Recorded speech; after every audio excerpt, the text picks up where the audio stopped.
রব্বানা আতিনা ফিদ দুনিয়া হাসানাতাও ওয়া ফিল আখিরাতি হাসানাতাও ওয়া কিনা আযাবান নার। তাহলে ইহকালের কল্যাণ, পরকালের কল্যাণ।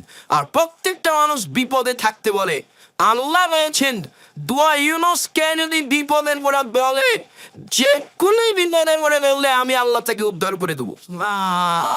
বলেন তো দোয়া ইউনুস কি?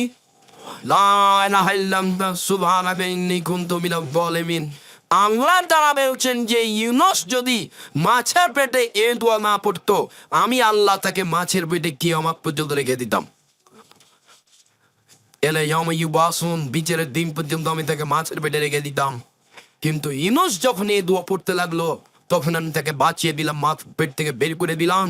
মুহাম্মদ সাল্লাল্লাহু আলাইহি সাল্লাম বলেন, পৃথিবীতে কোনো বিপদে পড়ে মানুষ, যে কোনো বিপদে পড়ে মানুষ যদি দোয়া ইউনুস পড়ে, আল্লাহ তাকে সে বিপদ থেকে উদ্ধার করে দিবে।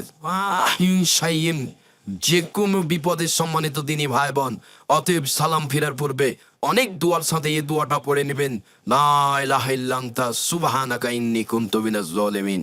তারপরে সালাম ফিরবেন। এরপরে তাসবিহ তাহলিল জিকির আজকার, হাত তুলে দোয়া করা ব্যক্তিগত ব্যাপার। হাত তুলে দোয়া করা ব্যক্তিগত ব্যাপার। অনেক হাদিস আপনার সামনে পেশ করেছি। ইব্রাহিম আলাইহিস সালাম তার স্ত্রীর পরিবারের জন্য হাত তুলে দোয়া করলেন। আল্লাহ রাসূল কবরস্থানে গিয়ে হাত তুলে দোয়া করলেন তিনবার। অত বিবরণ আপনার সামনে পেশ করলাম। আয়েশা রাদিয়াল্লাহু তাআলা ঘুম থেকে উঠে দেখছেন আল্লাহ নবী বিছানায় নেই। কি ব্যাপার, কোথায় গেল? ওই যে বাকুন গায়টাতে তিনি একবার হাত তুলে দোয়া করলেন, দুইবার হাত তুলে দোয়া করলেন, তিনবার হাত তুলে দোয়া করলেন। তারপর তিনি আসতে লাগলে, আমিও ঘুরে হাঁটতে লাগলাম। তিনি জোরে হাঁটলেন, আমিও জোরে হাঁটলাম। তিনি দৌড়ালেন, আমিও দৌড়ালাম। আমি আগে বিছানে চলে আসলাম। এবার তিনি বিছানের পাশে এসে বলছেন, কি খবর আয়েশা, তোমার মোটা শ্বাস কেন? আমি এখন বললাম, আমি যদি মিথ্যা কথা বলি তাহলে জিবরাইল বলে দিবে যে আমি মিথ্যা কথা বললাম। তো আমি তো আর মিথ্যা বলতে পারলাম না। আমি তখন বললাম, দেখেন আমি আসলে ঘুম থেকে উঠে আপনি দেখছিলাম যে আপনি কোথায় গেলেন, অন্য কোনো স্ত্রীর কাছে চলে গেলেন নাকি, সেটা আমি দেখছিলাম। তো দেখলাম যে আপনি কবরস্থানে গিয়ে হাত তুলে দোয়া করলেন। কবরস্থানে গিয়ে হাত তুলে দোয়া করতে হয়। সবাই মিলে হাত তুলে দোয়া করলে তো বেদাত হবে। আমার চাচাকে আমি দেখেছি জুমার দিন সবাই মিলে যেত, কবরের চতুর্দিকে দাঁড়াতো, একটু ফাঁকা থাকতো। ওই জায়গা ফাঁকা রেখেছো কেন? ওখানে দাঁড়ায়, এর জন্য ওখানে দাঁড়াও। চতুর্দিক ঘিরে দোয়া করলে কি হবে, এটা আমার চাচাকে আমি কোনোদিন জিজ্ঞাসা করিনি। মানে এটাতে কি হবে? কবরস্থানে গিয়ে হাত তুলে দোয়া করেন, কেবলামুখী করবেন, কবরকে এক পাশে রেখে দিবেন বা পিছন দিকে রেখে দিবেন। কেবলামুখী হবেন, হাত তুলে দোয়া করবেন। কিছুই যদি মনে না থাকে, মুখস্থ না থাকে, বলবেন আল্লাহ তুমি আমার বাপকে ক্ষমা করো। আর যদি কিছু মুখস্থ থাকে তাহলে বলবেন।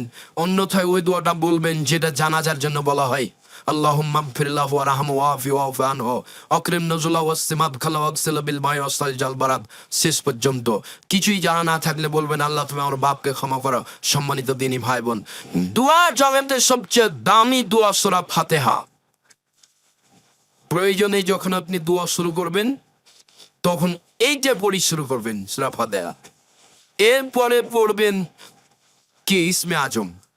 ইসমে আজম মুখস্থ নেই?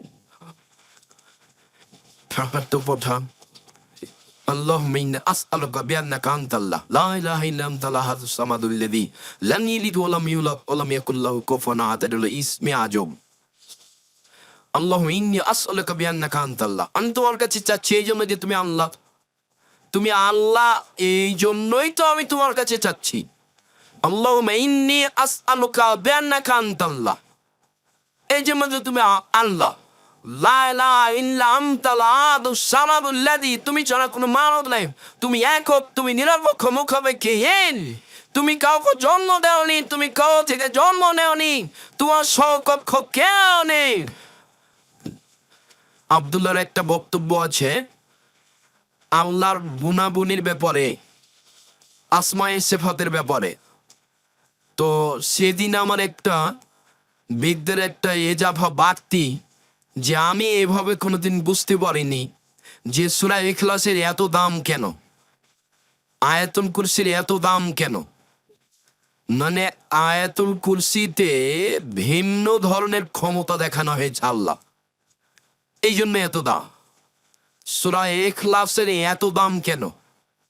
সূরা ইখলাসই একটা ব্যতিক্রম সূরা, যেখানে কোনো বিধান নেই। নামাজের কথা কিন্তু সূরা ইখলাসে নেই, হজের কথা কিন্তু সূরা ইখলাসে নেই, সিয়ামের কথা কিন্তু সূরা ইখলাসে নেই।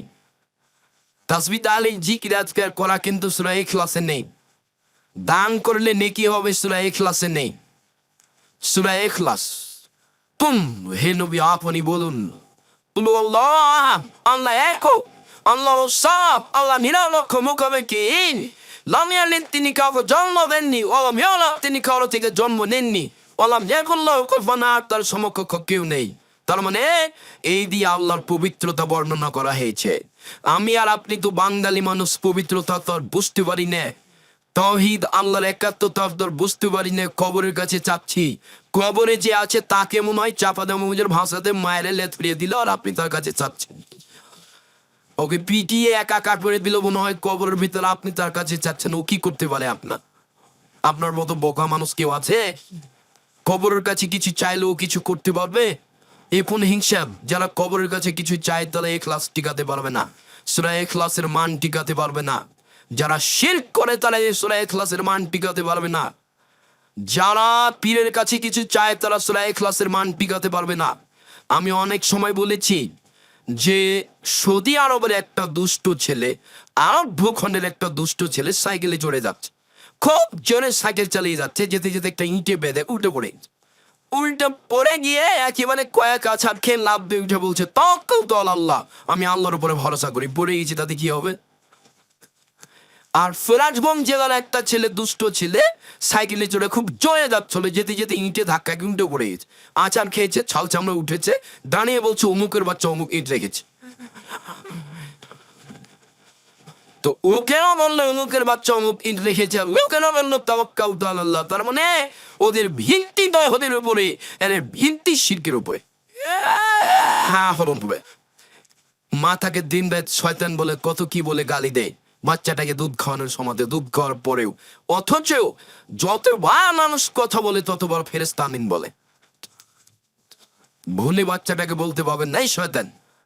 আপনি যদি আপনার বাচ্চাটাকে বলেন এই শয়তান, তাহলে ফেরেশতা কি বলবেন? আমিন। এই তুই শয়তান হয়ে যা। তাহলে কি হলো? বলে বাপও বুঝে না ধর্ম, মাও বুঝে না ধর্ম, খাই পায়খানা পরে ডিম কাটায় পশু প্রাণীর মতো। তাহলে কি মাস্টার ডিগ্রি পাস? এইভাবে জীবন কাটছে, কিছুই না, একেবারেই একটা ওয়ান এন্ড টু বৃথা জীবন। বেশি পয়সা ইনকাম করতে হবে এই কথা নয়, বরং জীবনটা সুন্দর সাধালীন রাসূল সাল্লাল্লাহু আলাইহি ওয়াসাল্লামের পদ্ধতিতে হতে হবে। এটাই মূলত সফলতা। বিবেচনা করে 24 ঘন্টা পার করতে হবে, সময় এমনিতে পার হয়ে যাবে। সম্মানিত দিনী ভাই বোন, সূরা ইখলাস একটা কোরআন তেলাওয়াত হিসেবে, ইবাদত হিসেবে ব্যতিক্রম ইবাদত। তাই 3 বার পড়লে 1 বার কোরআন মাজিদ পড়ার সমান নেকি হয়। আল্লাহু আকবার বলে হাতটা খুলে 2 পর্যন্ত উঠাবেন। তারপরে আপনি রুকুতে যাবেন, রুকুতে গিয়ে তাসবিহ পাঠ করবেন, খুব সোজা করে রাখবেন পিঠে। এরপরে আপনি দাঁড়াবেন, সোজা দাঁড়াবেন। এরপরে আপনি সিজদায় যাবেন। সম্মানিত দিনী ভাই বোন, তারপরে আপনি সিজদায় যাবেন।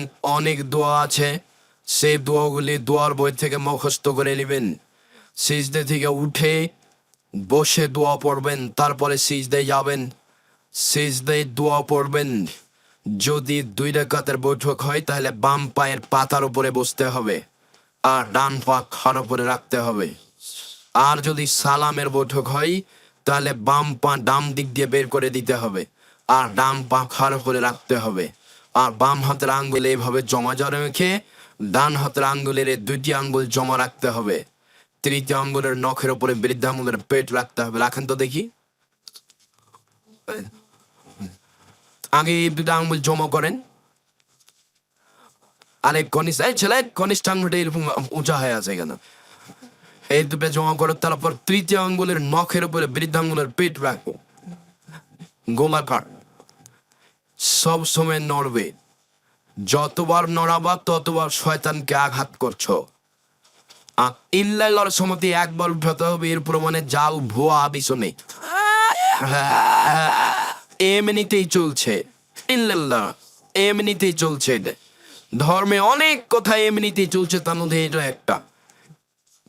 আমরা চাঁপাইনবাবগঞ্জের মানুষ, যখন বরকে দেখতে আসতো জামাই হিসেবে মেয়ের বিবাহ দিবে, তখন ওই সব বসে আছে খুলিতে গলিতে, তখন এই জামাইটা মানে ওই ছেলেটা বাড়ি থেকে বের হয়ে এসে সবার হাতে মোসাফা করছে। মোসাফা করতে করতে এক মুরব্বী ধরে এনে বলছে, এই ছেলে কি বললে? তখন ছেলেটা বলছে, এক ফিরুল্লাহ লাকুম, মানে সালাম মুসাফার দোয়া। তো এটা চলছে সমাজে, কিন্তু এক ফিরুল্লাহ লাকুম আছে কিনা দুনিয়াতে তাতে কেউ দেখেন। তওবা করার জন্য দোয়া পড়তে হবে, আস্তাগফিরুল্লাহ রাব্বি মিন কুল্লি জামবি ওয়া আতুবু ইলাইহি। তো এই দোয়া আছে কি না তো কেউ তো কোনোদিন দেখেনি।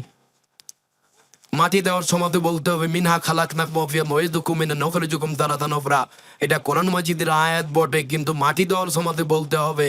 এইটা চলবে কি না তো কেউ তো কোনোদিন দেখেনি, এমনিতেই চলছে, তার নাম ধর্ম, এমনিতেই চলে। যেভাবে আগে থেকে চলছিল সেভাবে চলছে, জিনাব তা নর্ম। বর্তমানে বই পুস্তক যেগুলো বের হয় সেগুলো একটু দেখতে হবে। আমরা তো খুব প্রাণপণে চেষ্টা করে যাচ্ছি আপনাদের জন্য। এখন আপনি যদি 20 টাকা দিয়ে মূল্যায়ন না করেন তাহলে তো আমি কিছু করতে পারি না। যেমন জামিয়া সালাফিয়া থেকে বের হয় মাসিক আল ইতিসাম পত্রিকায় 50টা প্রশ্নের উত্তর আছে। 10 জন মুফতি আছেন, 10 জন গবেষক আছে, তাদেরকে বেতন লাগে, তারা দিন রাত পরিশ্রম করে ফতোয়া লিখেন। এই ফতোয়াগুলি নিয়ে একটা বোর্ড হয়, বোর্ডে ফতোয়াগুলি পাস হয়, তারপরে ফতোয়াগুলি ছাপে। এত কিছু শ্রমের পরে, দিন রাত শ্রমের পরে বইটা বের হয়ে আসে, তার মূল্য 20-25 টাকা। সেইটা আপনার কাছে ভারী হয়, তাহলে আমি কি দিয়ে আপনার কাছে হক কথা পৌঁছানোর চেষ্টা করবো? রাস্তাঘাটে বই আছে, বইয়ের নাম কি করলে কি হয়, বইয়ের নাম কি, কি করলে কি হয়, কি করলে ছাই হয়, কিছুই হয় না। মানে নাই শিরক, নামটাই শিরক। মুকশিদুল মুমিনিন বই সমাজের লোক পড়ছে। মুকশিদুল মুমিনিন বইয়ের একটা হেডলাইন আছে যে অবিবাহিত ছেলে মেয়ের পড়া নিষেধ। যে দেখে সেই পড়ে, যে দেখে সেই পড়ে। ওই হেডলাইনের পরে যা লেখা আছে আল্লাহ হস্তে একটা কথাও সত্য নয়, সবই মিথ্যে। তো যে দেশে মিথ্যে ধর্ম পূর্ণ হয়ে আছে, যে দেশের লোক উজু করার পরে জায়নামাজে দাঁড়িয়ে বলে ইন্নী ওয়াজ্জাহতু ওয়াজহিয়া লিল্লাযী ফাতারাস সামাওয়াতি ওয়াল আরজ, সেই দেশের লোক যদি হক খুঁজে বের না করার চেষ্টা করে তাহলে কি করতে পারা যায়? ইসলাম সৌদি আরব থেকে বের হয়ে ইরাকে ঢুকেছে, ইরাক থেকে বের হয়ে ইরানে ঢুকেছে, ইরান থেকে বের হয়ে পাক ভারতে এসেছে। যারা নিয়ে এসেছে তারা চিস্তি তরিকাপন্থী, তারা এদেশে রাজত্ব করেছে, তাদের নাম মুঘল।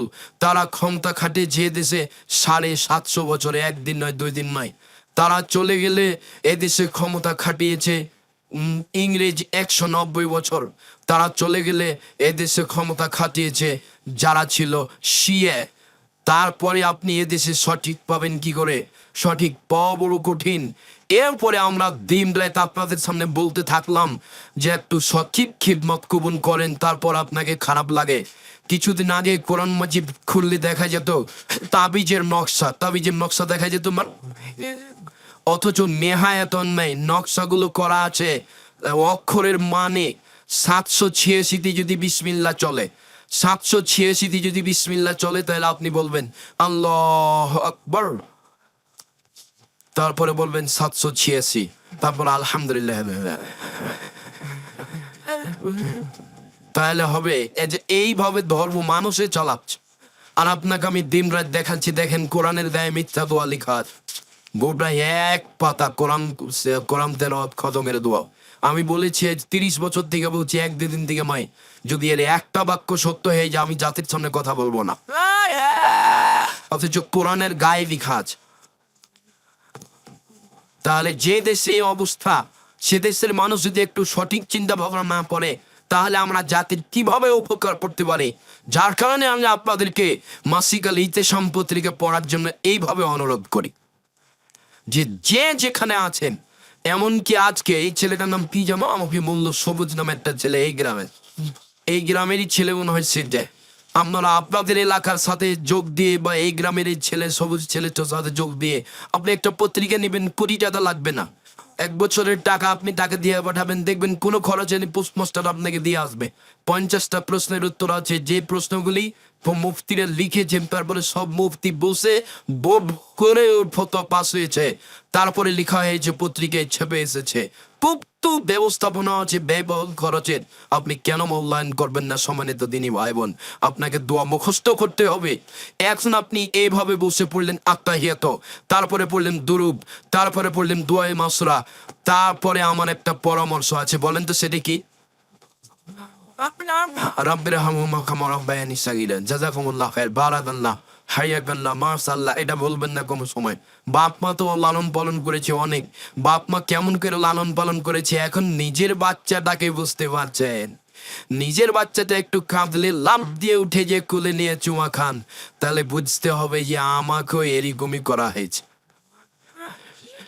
আর কত অসহায় আপনার বাচ্চাটা, পেশাব করলে কিছু করতে পারে না, পায়খানা করলে কিছু করতে পারে না, সব পড়া লাগে আপনাকে আর আপনার স্ত্রীকে। তাহলে আপনারও একদিন এরকমই দিন পার হয়ে গেছে, যার কারণে আপনাকে আমি এই দোয়া পড়ার জন্য পরামর্শ দিয়েছি। আর একটা পরামর্শ দিয়েছি, এই ছেলে মনে আছে তোমার না? আর একটা পরামর্শ আছে, আল্লাহ 2 রাকাত সালাত আদায় করে আল্লাহকে বলতে হবে, আল্লাহ আমি এই দোয়াটা যেন না ভুলি, এই জন্য 2 রাকাত সালাত আদায় করে তোমার কাছে সাহায্য চাচ্ছি। বুঝা গেল না কথা? মনে হয় মানে এই দোয়াটা যেন না ভুলি, তার জন্য 2 রাকাত সালাত আদায় করার জন্য পরামর্শ দিয়েছি। মানে 2 রাকাত সালাত আদায় করে আল্লাহকে কি বলবেন? আল্লাহ এই দোয়াটা যেন আমি না ভুলি, রাব্বির হামহুমা কামা রাব্বায়ানি সাগীরা। হে আমার প্রতিপালক, তুমি আমার বাপ মাকে দেখো, বাল্য অবস্থা আমাকে যেভাবে দেখেছিল, আর তোমার মায়ের কথা আমি বলেছি, একদিন তুমি ছিলে তোমার মায়ের কোলে, এখন তোমার মা তোমার কোলে, কাজেই কখনো ধমক দিয়ে কথা বলবো না। আর এইটা বুঝাতে গিয়ে বলেছি যে রাজশাহীর মেয়র একদিন নদাপাড়া আমচত্বরে এসেছেন, তো শাহ মকদুম থানার এসপি, শাহ মকদুম থানার এসপি এভাবে দাঁড়িয়েছেন, আমার দিকে দেখেন। স্যার এখন আমরা কি করবো স্যার? তো আমি দেখে অবাক হয়ে গেলাম যে ব্যাপারটা কি, এইভাবে তো বাপ মায়ের সামনে দাঁড়াতে হবে, তো এইখানে গেল। সেদিন তার দৃশ্যটা দেখে আমাকে অবাক লেগেছিল, এবং আমার সবসময় মনে পড়ে যে এইভাবে নত হয়ে কথা বলা লাগবে, তার মানে সামাজিক উঁচু নিচু এরকম, অথচ এটাই ছিল মায়ের কাছে। ফালা তাকুল্লাহুমা উফিন ওয়ালা তানহারহুমা, কখনো তুমি বলতে পাবে না, কখনো তুমি ধমক দিতে পাবে না। অকুল্লাহুমা কাওলাম কারীমা, যা বলবে তুমি নরম ভাবে বলবে।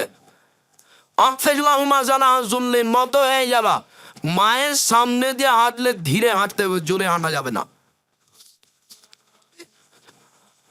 পেশাব করেছে পরিষ্কার করবে তুমি, পায়খানা করেছে পরিষ্কার করবে তুমি, গোসল দিয়ে দিবে তুমি, কাপড় বদলে দিবে তুমি, মেডিকেলে কাঁধে করে নিয়ে যাবে তুমি।